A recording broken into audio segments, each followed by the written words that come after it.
Greetings, Dennis Daniels. This is a quick tutorial on Paint.net revisited again. This is number 40 of the videos that I've produced demonstrating how to use Paint.net. So let's go over it yet again. Paint.net, you have it open on one side. Note that I have split the application in half so that I can drag it left and right. You'll do that by selecting the center icon, which is the restore key or the restore button, and you can click and drag, make it big. Do the same thing with this application. In fact, you can do the same thing with most applications. Pretty standard equipment on a computer. Now, I've already split my yearbook photos, my target folder where all of my images are residing. Now what I want to do is click and drag my images from one side to the other. So we will focus in on International Day. I hit the I key, jump straight to the folder. Open it up, double click on any of the images, and if I change the tools, if I change the view to thumbnail, views, thumbnail, the images will take a little longer to reload because images are highly CPU intensive and it takes a whole lot of power to redraw the screen. So I have a photo here that I like, click and drag. Open as a new layer. Layers are incredibly important idea in your imaging applications. If you're using Photoshop, you're using Illustrator, you're using Quark, you're using anything more sophisticated than Paint, you will want to use layers. So we're going to import this as a new layer, click OK. Import, expand canvas to fit imported page.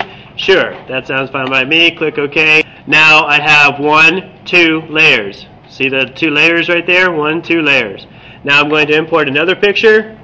Click, drag. Let me see if I can find another picture. And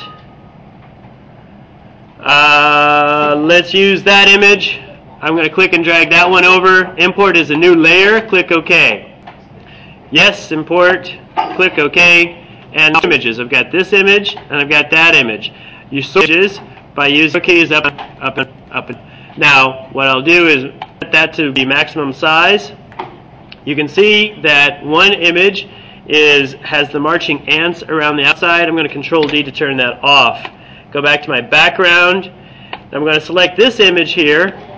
Select this image, Control A. Now, using the tools over here, move selected pixels and move selection, I'm going to move the selected pixels. Click on it, hit the M key twice. You get a change color from moving the selection to move the pixels. So I want to move the selected pixels. I grab the handle and make change like that. I would like you to put these into your document, import them as 2 layers. Thank you very much. We'll come right back.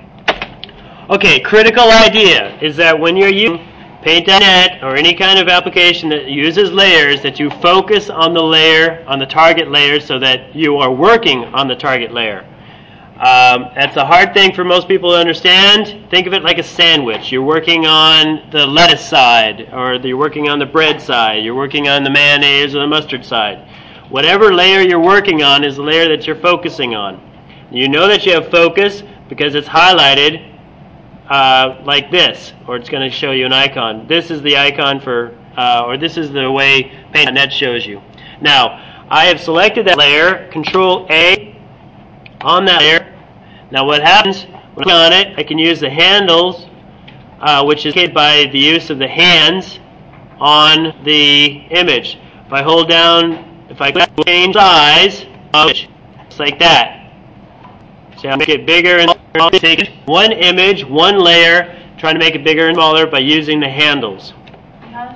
Okay, ladies and gentlemen, critical idea is the move selection pixels. You have 2 icons right over here, move selected pixels and move selection. Please use the icon that says move selected pixels. Once it is highlighted, grab it, move it around. You have an icon that looks like marching ants all the way around with little handles on the corners and in the middle.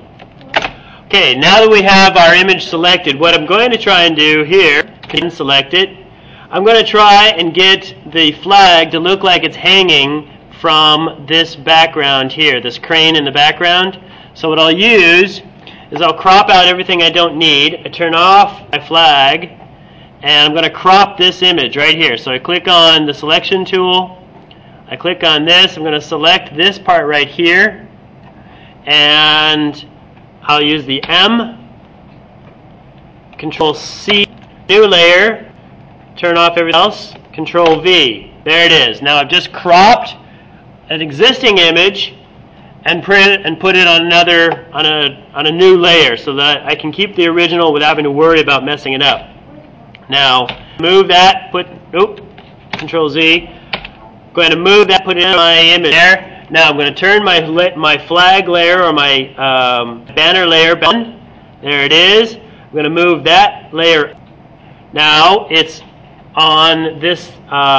This is my target layer. Control D to deselect that. Now I'm on this layer here. Control A to select it.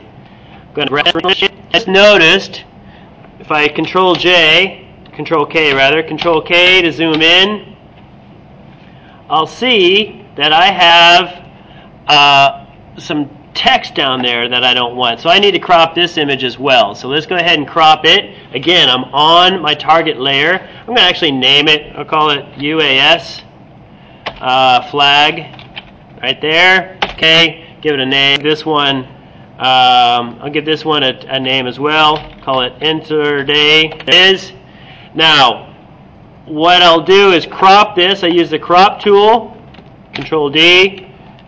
Use my crop tool, the rectangular crop tool, click. I'm going to drag, grab the image, grab just the flag or the portion that I want. Hit the M key, Control C. I'm going to create a new layer, Control V.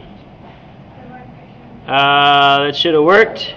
It did. Still Control V. Oh, it looks like it did. Hold on, let me turn off it. No, it didn't. Oh, you know why? Because I wasn't on the target layer when I made my copy paste. And that's a critical aspect of copying and pasting, is that you're on your target layer when you're doing your copying and pasting. So let's try that again. Control C, go back layer, turn this one off, Control V. There it is. Now I've got my target layer. I can turn back on my international data. There it is. I'm going to drag this one over. Whoop, I need to be on it. I need to be on my target layer again. Is that the one? Where is it? There it is. So I'm going to turn this one on. Control. I'm going to rename this. Call it cropped flag or cropped UAS flag, so I know which one it is. That's what I want. This one, let's go ahead and move that. Control A, so that it looks the flag. Let's Control J to zoom out, and let's make sure there. Get the tools out of the way so I can see it. And that looks like. Let's see if I can tilt it a little bit. I haven't figured out Paint.net to rotate images. So, trains like that, and Control K to zoom out, Control D, and turn off all my tools. And there it is. That's a decent rendering of a composited image using Paint.net. Thank you very much for watching. Again, this has been Dennis Daniels, Paint.net Revisited, copy pasting layers, etc.